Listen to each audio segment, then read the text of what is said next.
AI-powered search is shaking up the digital world. Google's business model is under pressure. Advertisers are rethinking their strategies, publishers fear traffic loss, and competitors are racing to capitalize on the disruption. According to a 2025 report by GitNux, 64% of marketers consider AI a critical component of their SEO strategy.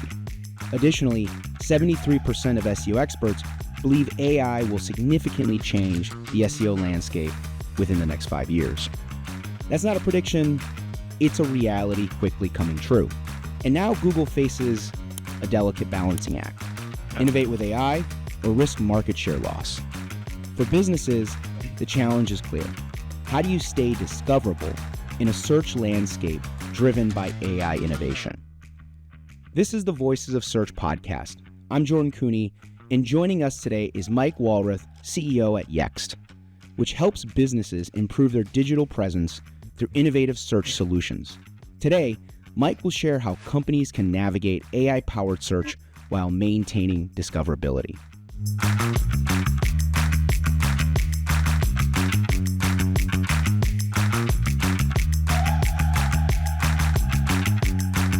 Mike, welcome to the Voices of Search podcast. Hey, Jordan, thanks for having me. It's great to be here. Yeah, so thrilled to have you on the show. For listeners that don't know much about Yext, why don't you just share a little bit about the company, what you guys do, how you guys offer solutions in the market, and then we can dive into some of our questions. Yeah, sure. Great. So Yext, the best way to describe Yext is we're a digital presence platform.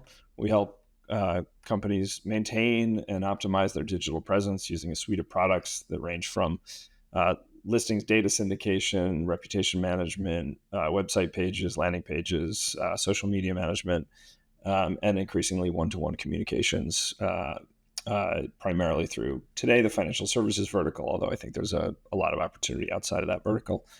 And look, we've been, at the best thing to know about Yext is we've been at the forefront of sort of what helping businesses manage what happens when landscapes of digital presence fragment.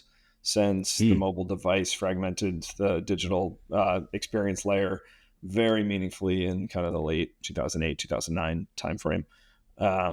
We also have a lot of experience with what happens when, sort of markets defragment, which is kind of the situation we've had for the last, call it decade or 12 or so years. So we went from a highly fragmented environment to a highly monolithic environment where Google became sort of the center of everything. And I think what we're seeing now is a much more rapid than expected refragmentation being driven by generative AI and the promise of that as the search technology of the future. Well, that's a great segue to our first deep dive question. Great. Which is around kind of the AI search evolution, like in what's happening, right? And whether how Yext can help or just what's happening generally in the landscape.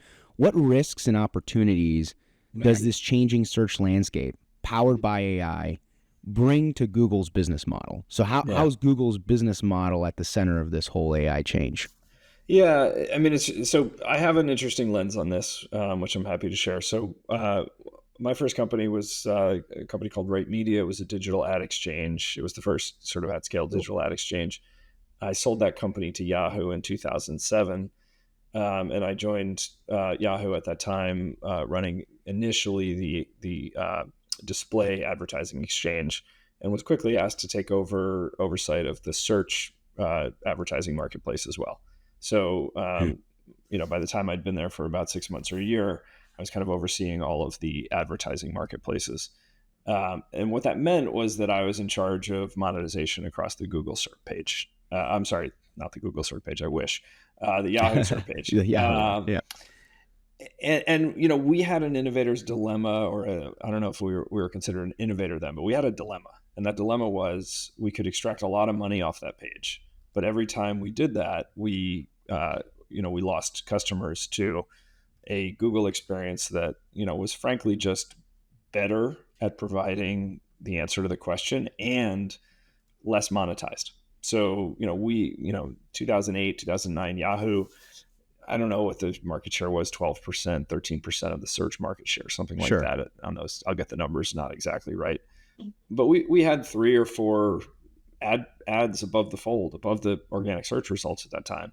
And if you at that same time you went to Google, often there was no ad, and sometimes there was just one. Mm, It was a single sponsored right. link at the top of the page, right?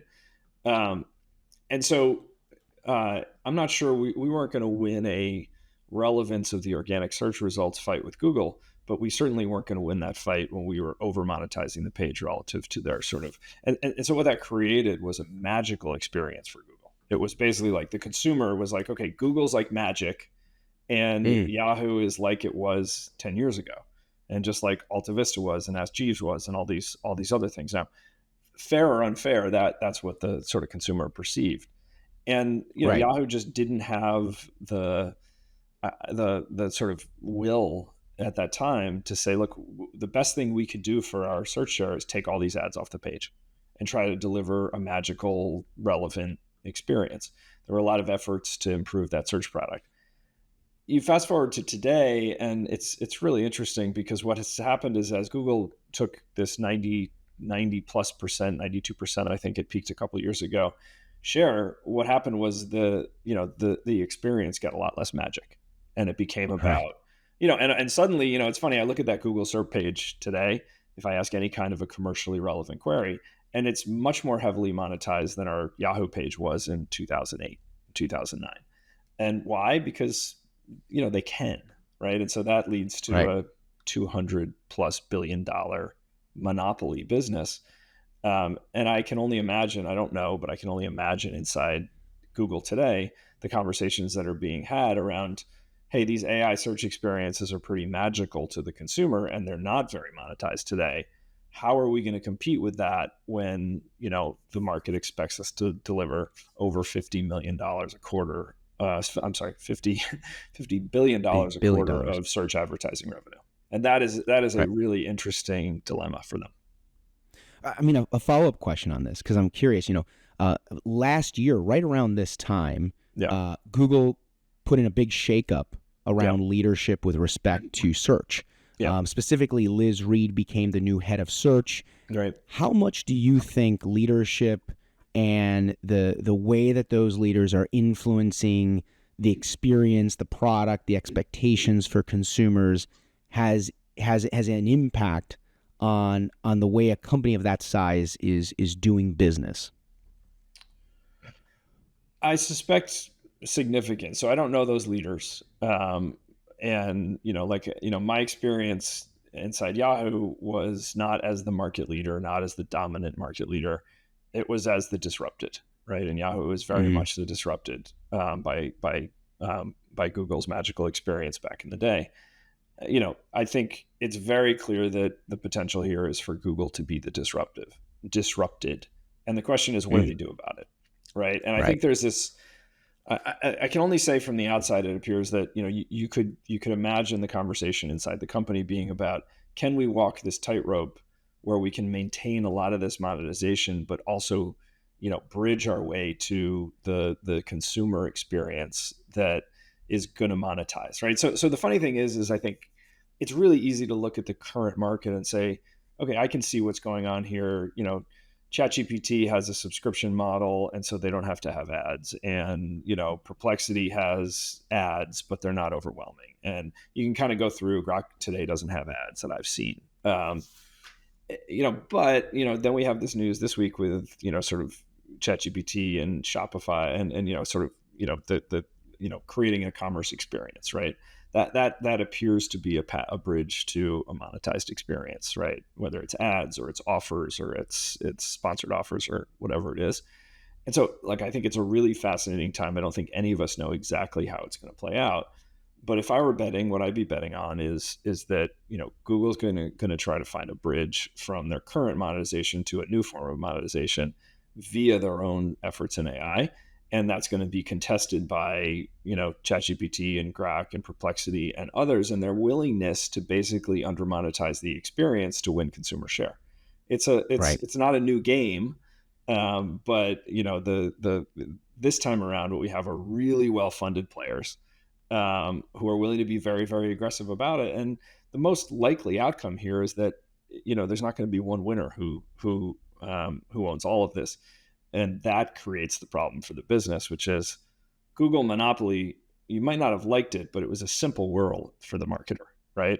If I can make True. myself visible on Yeah. Google, I win. If I can't, I lose, right? Right. Now it's I have to handicap, who's going to win and how much uh, fragmentation there's going to be and how many of these experiences am I going to have to manage. Right.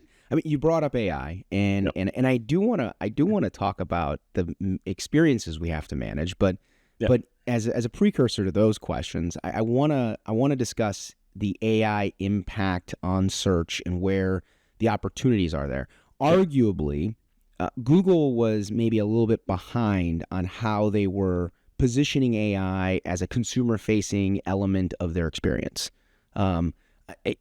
Let's all be frank. Like, Yeah. Google's been using AI for as long as it's existed. They are an innovator in this space. They are an investor in this space. So they were a part of it from the beginning. But from a consumer-facing perspective, what's happening in search, they were slightly behind the eight ball. Let's just say. Yeah. How much of a risk is that to where we are today in AI search and discoverability? Yeah. So my assumption is that, Google's had more capability around delivering, AI overviews, AI experiences, AI mode, things like that than they have made public for quite some time. And I think they were fairly transparent about this when ChatGPT launched, and it's kind of forced their hand into providing more of these AI overviews and experiences. And again, I have no inside information. I just am watching, as a somewhat experienced person who's kind of been through these sort of shifts before. Sure. What I think the question is, if you want to turn it into a math question, it ultimately comes down to how much of the 200 billion are we willing to forego in order to maintain the vast majority of our or a significant portion of our consumer share, and then how do you actually go about doing that? So one of the really interesting things that we've seen at Yext that we have an interesting viewpoint is that over the last 4 or 5 quarters, we tend to work with a lot of customers who are very focused on the local pack, and they're very focused on kind of Yeah. local oriented Right. queries. And one of the things we saw was 3 or 4 or 5 quarters ago, the total number of local pack impressions that our customers were seeing across the board were dropping in the ranges of 20, 25, 30%. And there was this sort of very short moment where I think there was a lot of panic, and it was, holy cow, like this must be ChatGPT stealing a lot of the queries, right? And then, and then we quickly realized that, like, you would see that, right? That's not what was happening. What was happening was Google was serving AI overviews into queries that had historically delivered the sort of the local pack SERP page. And it was really fascinating because we started digging in, and what you realized was that no one's better at Google than understanding, like, which is the unmonetizable query, right? And so Right. the example I always use is emergency plumber near me will always get the local pack. It will always get the monetized because it's a highly valuable, high intent query, right? Do I Yes. need a plumber to unclog my toilet? We'll always get the AI overview that says, hey, why don't you try a plunger first? And then if that doesn't work, maybe you call a plumber. Right. And so I think what we saw, the big shift we saw last year was, like, visibility in the local pack changed overnight almost because Google started serving AI overviews. Interestingly, clicks, conversions, website visits, driving directions, all the other metrics that we measure stayed the same. So, they Yeah. did a really good job of carving off for their AI overviews the unmonetizable queries, the stuff that wasn't going to click on those driving directions or those websites anyway. And that was very clever, right? Because I think what it allowed them to do is go out with a talk track that said, hey, look, we're delivering AI overviews 20, 25% of the time, and we see no monetization difference. Right. Of course, Right. if you select all the unmonetizable queries, you're not going to see a monetization difference. And so, the question is now, can you deliver an AI experience that feels much, that doesn't have all the ads and monetization around it, and not see, on higher intent, on shopping queries or these other more high intent localized queries, and not see and I think the answer is definitively no. So Right. it comes down to me, it comes down to a capital allocation question, which is, are you willing to invest in revenue loss to maintain the customer, experience at the same time that you're plowing unbelievable amounts of money into CapEx to win the AI Right. race. I think it's a fascinating landscape, and it'll be really interesting to see how they adapt. I love that we've segued to local, because that was really the next kind of deep dive. And you summarized your response in terms of the impact to local search, what's happening to revenue streams for these businesses. There isn't a material impact to conversion rate and signups or requests for services. The thing I want to dovetail, though, is that historically, especially for local players and especially for small businesses, SEO, organic search, has been a foundational way of building your business's brand and building awareness about your company. And it's been an incredibly cheap lever for doing that. As we see AI discoverability, as we see AI features and experiences become more and more prevalent within these search results, how do you create opportunities, in particular for local and small businesses, to build brand awareness, to build, top of funnel, let's call it, opportunities in organic search? Yeah. So it's a big question. And fortunately, we've got some time to dig into it. I think the first thing is, this notion of the clicks and the conversions and they're flat and that's okay. This is a temporary phenomenon, right? So if you believe that ChatGPT and Perplexity and Grok and others are going to ultimately win, kind of query share, question share from Google over time, then what's going to happen is there will be another shoe here, which is those clicks and conversions and traffic and awareness and all those things that come from the Google SERP page and the local pack and things like that. They will eventually decline if those other AI experiences take share. That's just a certainty. And so what I think marketers are really focused on, and at the heart of your question, is like, so how do you de-risk the fact that your primary source of traffic and your primary source of discovery may disappear?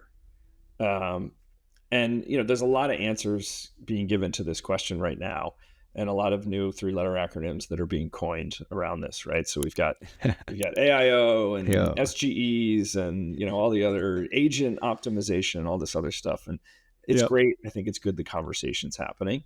We have a little bit different lens on this than I think a lot of the other folks in the space, which is it all starts with the data, right? So you're not ready for what's coming if your data is not ready for what's coming, because the fundamental difference is that the way that the way the agent, right, and these AIs are all going to evolve towards agentic applications. I think that's very clear.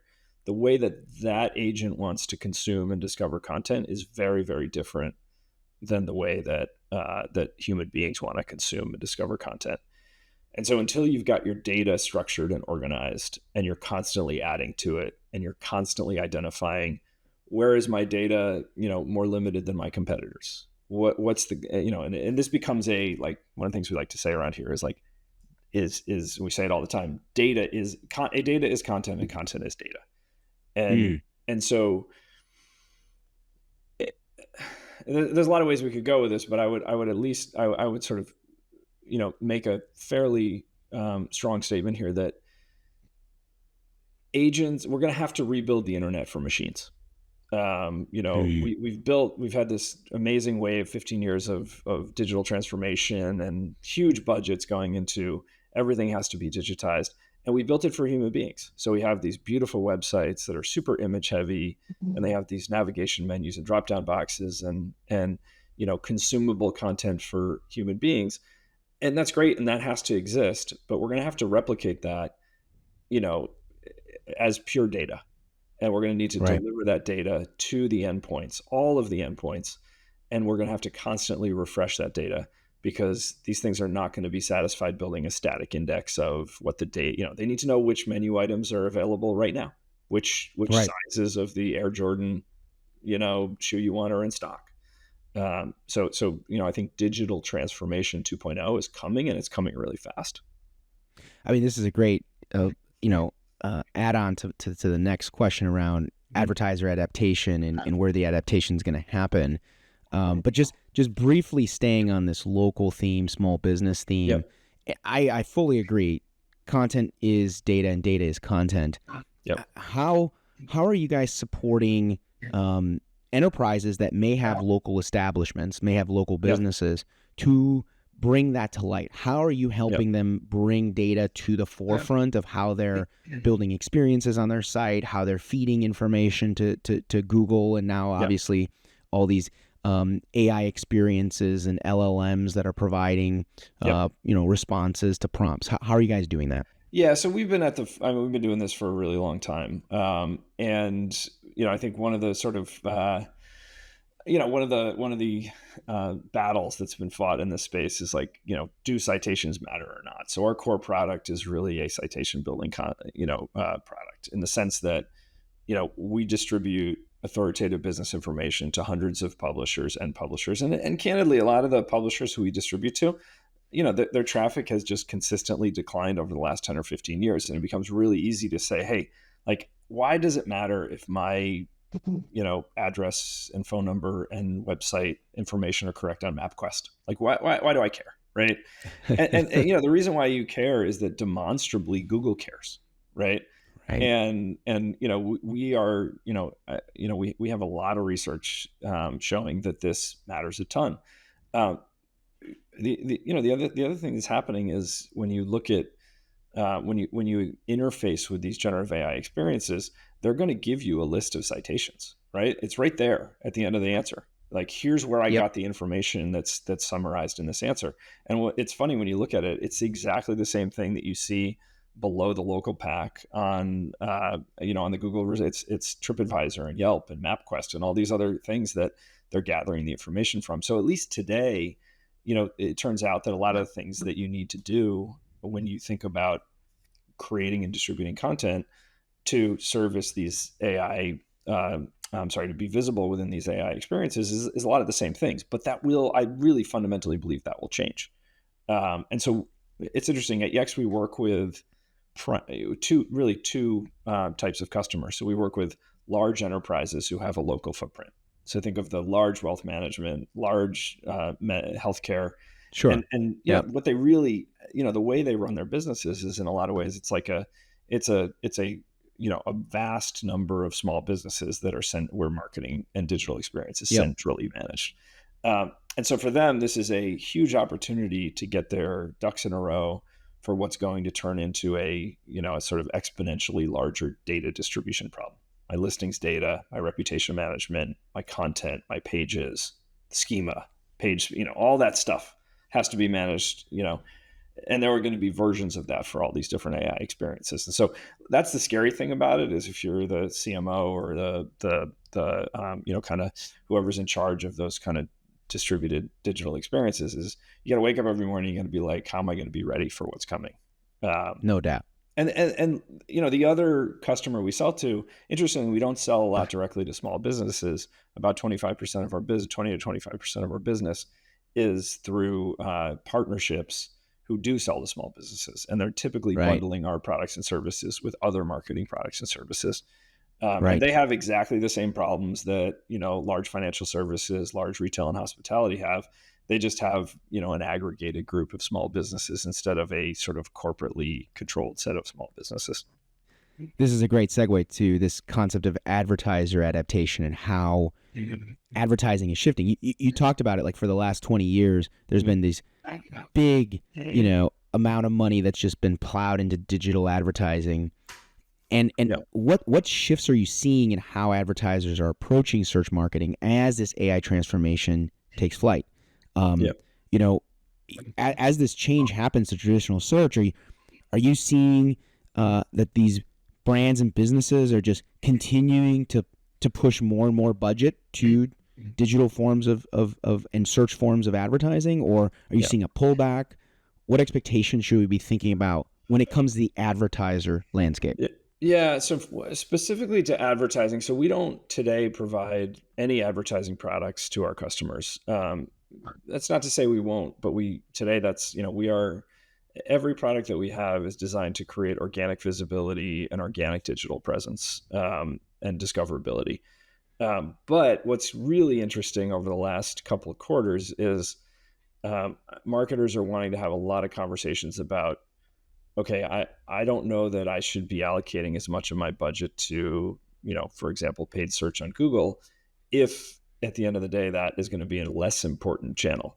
I think the other thing that we consistently hear is, I spend a lot of money on Google because I feel like I have to, but I know that some of that money is being wasted. And a great example of this is, they lack granular sort of, call it, zip code or DMA level information on. A lot of marketers buy their own branded search queries, and they do it to avoid Yeah. being conquested by competition.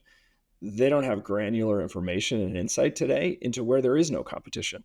And so you have this situation where, like, XYZ brand is actually buying a lot of search advertising in market areas where there is no competitor. And the whole purpose, and so a huge focus of ours at Yext, even though we're not in the paid search world, is to provide, far more in-depth and far more granular understanding of where are you winning without paid, so that you can, not necessarily reduce your paid budget, but so that you can start reallocating that paid budget to areas where there's much more competition. And for every business that has a national footprint, the competitive landscape in New York City and Manhattan is very different than the competitive Right. landscape in Wichita, Kansas. Yeah. Yeah. No doubt. I want to move to this competitive component and Yeah. what are the competitive dynamics that we're seeing in specifically in search. How are Google's competitors, especially the most recent competitors that are now in the market, OpenAI, cloud, and the like, how are they leveraging AI search capabilities to challenge Google's market dominance? Yeah. Well, I think it's funny. Yext, in 2018, kind of as right after Google open source their sort of, some of the search stuff, and yeah, we ran a campaign around we have our internal search product, which is primarily used by customers to create, kind of find a doctor, find an advisor, store locators, and things like that. And so we ran this campaign that was, answers, not ads, right? And it was Hmm. all about, like, your customers, that they're not looking to see ads, they're not looking to see links, they don't want links to documents. What they want is the answer to the question, right? And this is in 2018. Yeah. Really interesting. Yeah. It turns out that I think we're a little ahead of ourselves with that product. But this is the fundamental difference, is that, and I'm watching it with my, I have one child who's still a teenager, and I'm watching her, sort of interface with ChatGPT and these new, that's her default. That's where she goes first. Yeah. And she likes it because they give her an answer, right? Not a link. She Yeah. doesn't have to click around. And obviously Google has the capability, and that puts us back into the whole innovator's dilemma discussion, which I think we've covered pretty well. Um, Right. I think what businesses and marketers, whether you're a single location small business, whether you're a purely online business, whether you're a giant, kind of brand like a Nike or a Coca-Cola, or a scaled, local retail, hospitality, financial services business who we do a lot of work with, you have to start asking this question. And it's the most fundamental question. How am I going to be the answer to the question? How do I make sure Yeah. that when the consumer asks a question, and instead of a bunch of links and a bunch of options, they get an answer, that I'm the answer? And that goes back to content and data. Clearly, and it goes back to a very, very broad definition of content, where everything I do as a marketer is ultimately content. Social media posts are content. Review responses are content. Every local, my vegan menu pages, my provider Right. pages, it's all content, and all that Yeah. content is data. And we're going to feed Yep. it to these AI machines as data, not as pictures and words. And I mean, words are data, but that's where we're headed. It's a huge risk and a huge opportunity for marketers who want to get ahead of the curve on this. I'm curious to get your perspective. How are you talking to other leaders about this? Because I find this to be one of the most exciting and Yeah, motivating conversations, which is, hey, the landscape is changing. yeah, Hey, Google's not the only player in town. yeah, Hey, yeah, a year from now, you could be more relevant here, here, or here. And Yext has been doing this for a long time. You guys have yeah, been doing it with other channels like yeah, Amazon and TripAdvisor yeah, and other places where businesses need to be present in yeah, order to yeah. be competitive. So How are you having that conversation, and how can you help our Yeah. listeners Yeah. better communicate with leaders about the shifting competitive landscape and where you should be investing? Yeah. So it's really interesting. And, particularly when it comes to sort of whatever the next evolution of SEO is, Yext has always had what I believe is sort of an unnecessarily complicated relationship with the SEO community. It's funny because I think the perception has always been that we believe that that there's a way to automate away the practice of SEO, and it's just fundamentally not the case. We believe that there are fundamental data things that you need to do, and then there's sort of fundamental insights and actions that need to be derived from that data.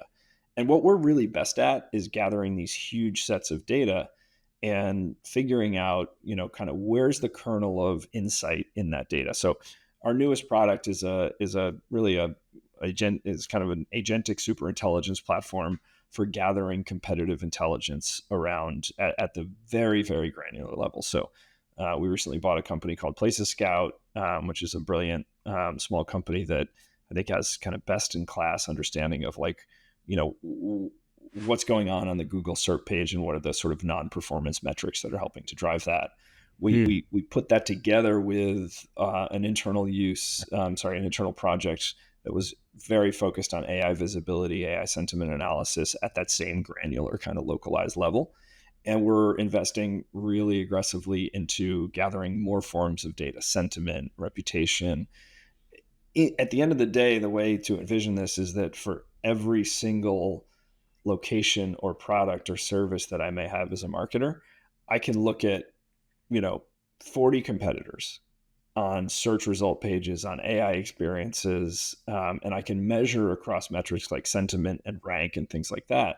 And I can find the little kernels of, hey, like I'm winning here or not winning here because of X, right? And X might be I don't have enough reviews. X might be my reviews aren't good enough. It might be my page loads too slowly. It might be my page doesn't have schema, right? It might be, we're currently collecting over 150, and in some cases as many as 250 non-performance metrics on this data, and it becomes this impossibly large sort of kind of data file for a human being to parse. But in an AI world, we can find it's the needle in the haystack. We can find the answer to the question, which is all too often the marketer says, well, I need to do reputation management more effectively across my entire world and across 40,000 fast casual restaurants. And it turns out that's not remotely true. They might, in 40,000 restaurants, they might have 10% or 15% that actually need better reputation.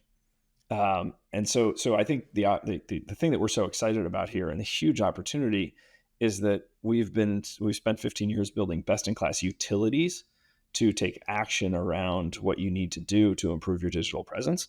And now with the advancements in AI and data science and this ability for us to bring this super intelligence layer to bear, we can actually start getting really fine grained about like, this is the thing you need to do to influence ChatGPT, and this is the thing, and you might have to do something different to influence Perplexity. All of it coming back to like, I got to be the answer.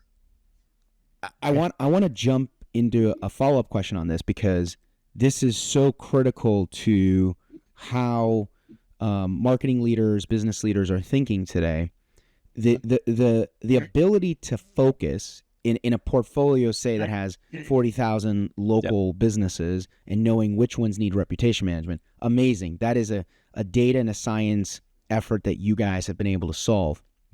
But there's a whole world of unknowns when it comes to or marketing or becoming prevalent in, say, ChatGPT or how we're going to become prevalent. I'll give you a really specific use case in TripAdvisor's AI experiences.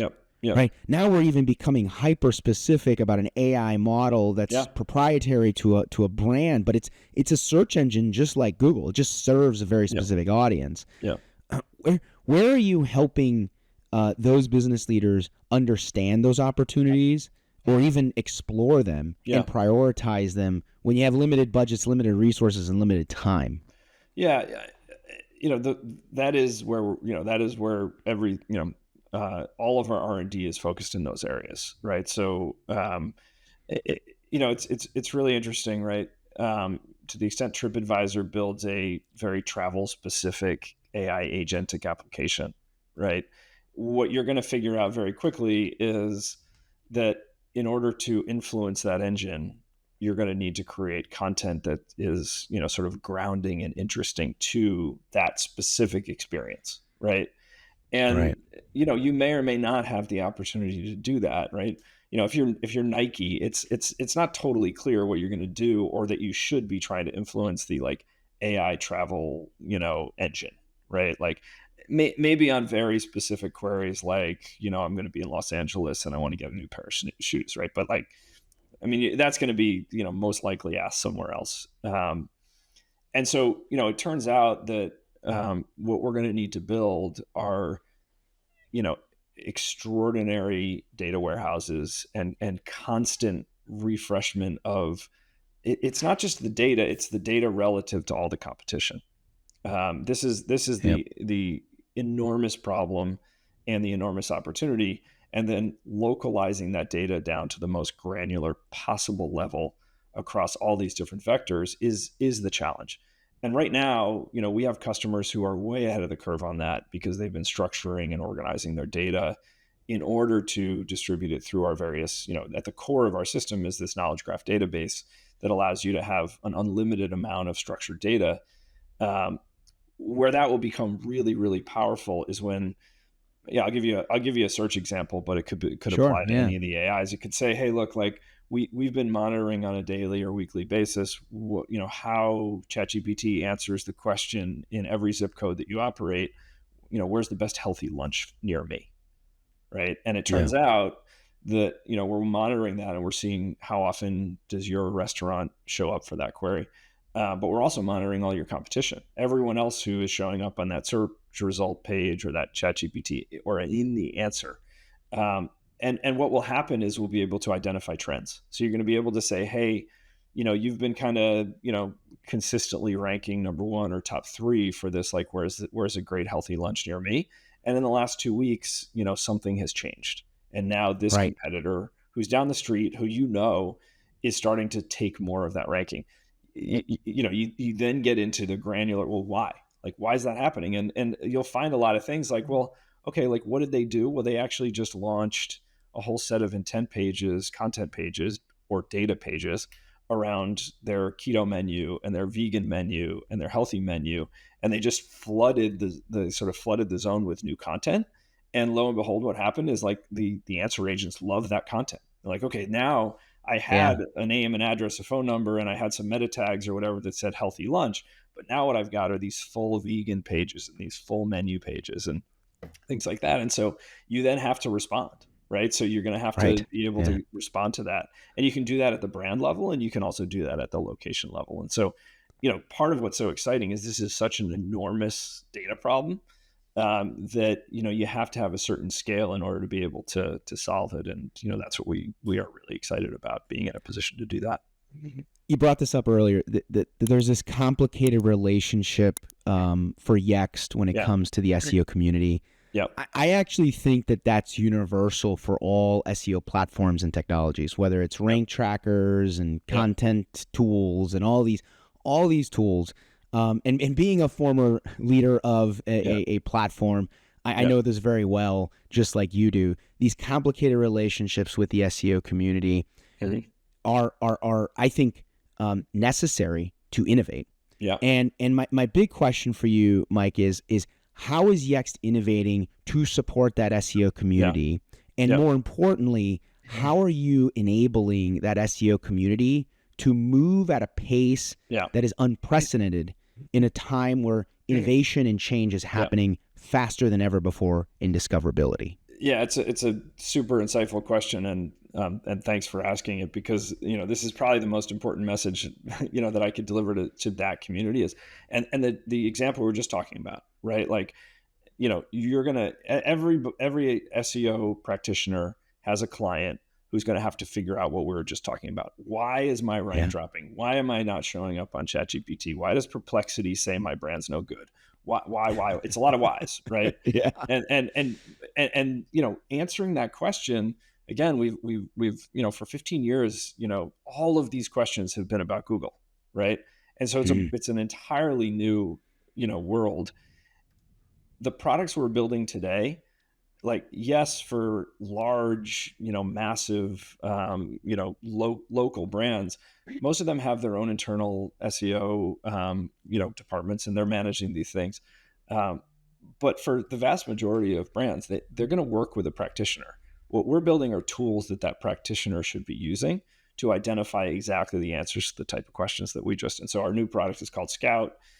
It's in beta today. It'll launch in June. My team will always be happy if I put a product plug in, although I don't like to be too commercial about these things. No, please. Yeah. But a huge part of our vision is that what we're building is a tool set for any practitioner who wants to broaden their expertise around the why, right? And then what happens is, broadening the expertise around the why leads you to make much better recommendations and ultimately take much better action on behalf of your customers. And so, we want to have a really robust and really strong relationship with the SEO community by providing tools and insights and research that's really relevant to their job. And no part of me believes that this AI wave is going to make the value of SEO go down. It's going to make it go up. Being an expert in this is going to be more important than ever, and having the right tools to support your practice more important than ever. And so, regardless of whatever complicated relationship has existed in the past, we're actively reaching out to members of that community to make sure that we're providing tools of value to them, not tools of destruction. Yeah, that's awesome. Thank you for sharing that. And we're going to transition to our lightning round. So Great. These questions are quick responses, 1 to 2 minutes, diving into some of the topics that we've been discussing, but maybe giving our listeners a little direction in our lightning round. So our first question: buy or sell? Are you buying or selling that AI generated search results will materially change local search this year? All in buy. Okay. Why the buy? Why the buy? What do you think is changing there? If you look at what, 6, 12 months ago, if you asked ChatGPT or Grok or Perplexity or any of these, if you said, hey, where's the best burger near me? What they would have they all universally would have given you an answer: I don't have access to the internet and I don't have access to that data. So you're better off asking Google. Right? You're not going to get any of those answers today. Right. And so the fact that they're, it goes back to what we said, is answers, right? If I open the public free version of ChatGPT right now and I ask it, where's the best burger near me? It's going to give me an answer to the question. And that is local search at its core. And so if I sell burgers anywhere near where I'm sitting today, I have to figure out how to be the answer to that. So it's inevitable, and it's happening faster than we think. Awesome. Thank you. So next lightning round question, toss up. You can only pick one. Okay. Would you choose to optimize for Google's AI overviews or focus on other search environments, Apple, YouTube, TripAdvisor, for visibility? Again, if you only had to pick one strategy. Other. This is easy. You're already optimizing for Google's AI search environment. Right. That AI, the AI overviews are until there's more information that says that they're not using their local search index to ground their answers on AI overviews, then, you're in a lot of ways, you're already doing that. And we know how to do that today. The rules may change, but what's the benefit of the other is that not only are you impacting those experiences directly, but you're also impacting the aggregate, the indexes of the established players by doing that. Do you think the large established other players are going to continue to grow in market share over the next year? I do. Okay. And is that just Google's lack of their ability to innovate and control market share? No, I think there's a lot of things going on. I think that market share picture may be, federally imposed in some level, right? Like, we don't know what's going on with Chrome, and we don't know what, what legally could impact that. And I think there's a lot of players who, clearly are interested in understanding what the opportunities are there. But more importantly, I just think, consumers are promiscuous when it comes to, kind of new experiences, and especially, Yeah. the sort of, let's say the younger set of consumers, which is the decades worth of market share. And so when you combine all that with the fact that they have this like really challenging kind of decision to make around magic experience versus monetized experience, I just see no scenario where this just reverts back to Google owns 92% of everything and consumers aren't going anywhere else. And so, what I'm telling every customer of ours is like, you shouldn't be questioning whether or not this is going to happen. We can argue about whether this means, Google's not going to be a player. I think that's a ridiculous point of view. But they're not going to be a 92% player here. That's just not going to be the future that we live in. I mean, there's a hugely underrepresented conversation right now in our industry, which is the life expectancy search volume or discovery volume of a user and who's winning the biggest share, right? Yep. Someone who's 13 today has a lot more searches ahead of them than someone who's 62. Yep. And Yep. and how you're winning that mind share is not a largely discussed topic Yeah. right now in the industry. Yeah, that's right. Yeah. Crystal ball. All right. This is really about the upcoming holiday shopping season.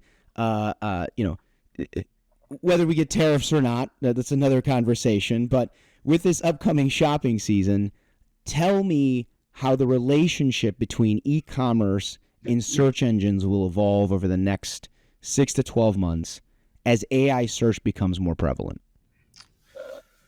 Okay, crystal ball. I'm going to give you an aggressive prediction, which is someone will have a single click shopping experience based on an answer to an AI engine this Q4, this shopping season. So you will be able to ask, who has the best fluffy slippers, and you will be presented with the option to have those delivered to you with one click, because you will have provided, this will be the first version of something that really feels agentic. You will have provided enough memory and enough data to one or more of these AI answer engines that you'll be able to have a Amazon-like single-click shopping experience based on the recommendation that the answer engine gives you of the product itself. How critical will price elasticity be for these AI engines to incorporate into these experiences? You mean in terms of being able to negotiate the price, or you mean in terms of No. Or I'm not even sure. more importantly, measuring the change in price of products or providing products based on a user's intent or desire, right? So a user might be searching for shoes, but may not be able to afford the more expensive version of a Nike and have to go to Reebok or some other brand because of it. And so Right. how will AI address that user need, right? Because a one-click experience, I agree, that's what everyone wants, is seamless. But if you're not, price is one of the most critical elements of shopping. Yeah, and I think that so you can imagine lots of ways this will evolve. I think the right framework for this is a really smart assistant, right? So I can say, hey, I want to buy my wife the best, most comfortable, fluffiest slippers as a Christmas gift. First of all, what's out there that you recommend? Who has the best, fluffiest, right? And I'm going to get an answer. And presumably, again, what I'm predicting is that answer is going to come with, hey, and I can have this delivered to your home at your address in 4 days if you just click this button right here. And by the way, because you gave me your credit card, right? Just the same way I shop on Amazon, click, deliver, bang, right? I think the AI experiences will have that, but I'll also have a conversation, right? So I and I think this is the part that is the whole, sort of discovery experience turns around an intelligent conversation. So, if you juxtapose the way I would, ask that question to Google historically, traditionally, is who's got the best slippers, and I get a bunch of articles that, top 10 slippers for Christmas, sort of, content farming. Yeah. And then, but in this case, what it's going to be is I'm having a singular conversation with something that knows a lot about me.